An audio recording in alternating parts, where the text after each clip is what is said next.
A fiery crash on an interstate highway. Tonight, the Heartland mourns the loss of a couple who dedicated their lives to helping others. Good evening, I'm Joe Chiodo. Happening locally live at 5 tonight. Repercussions of a deadly crash felt right here in the Heartland. 4 people did die when a man driving the wrong way slammed head-on into another car on Interstate 90 near Alexandria, South Dakota, Thursday afternoon. Both of those vehicles burst into flames, as you can see right here. In the other vehicle, 2 couples from Omaha, Tyler and Teresa Schenzel and Emily and Ryan Hooves. Only Emily survived, badly injured, but thankfully she did survive. Now, the Schenzels were very well known right here in Omaha. They founded the Hope Center for Kids, a nonprofit dedicated to giving children a hand up. Today, I talked with the Hope Center about some of the lives the Schenzels changed.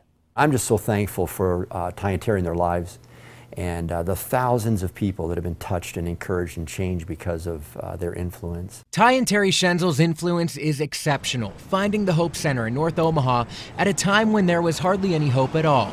It was an idea with a far reach. Lincoln Murdoch, a close family friend, was there from the start. He offered Ty his first job as an assistant youth minister in the 80s. And he was an immediate hit. The kids loved him. And about 10 years later, he witnessed history in the making. I say he became pregnant with his vision for North Omaha and the needs that were there. Ty made it his life's work to help at-risk youth, to give them hope in a place where it didn't exist.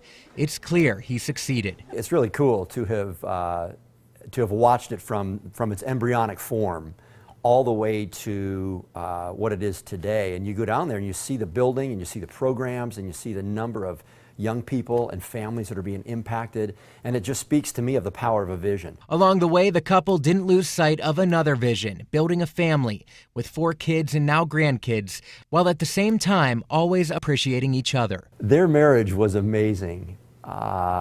They loved each other so deeply. The couple had it all, and when I talked with Ty back in May, the day he retired as director from the Hope Center, he knew it too. Have you ever seen It's a Wonderful Life with George Bailey? I feel like George Bailey, the richest guy in Omaha Falls. That love of life would make some wonder what could have been next. But when it comes to a life built upon faith, some say it's simple. What God had next was, come home and be with me. And I believe that in their death, their influence and their legacy will go beyond what they did in their life. Leaving behind a gift of hope for thousands of future kids that perhaps now is even more meaningful than before. That they would know God's love deeply, that they would get their degree, and that they would become employable. And as we see that happen at the Hope Center, I mean, that's like the payoff, and that makes it all worth it. And we celebrate with the kids.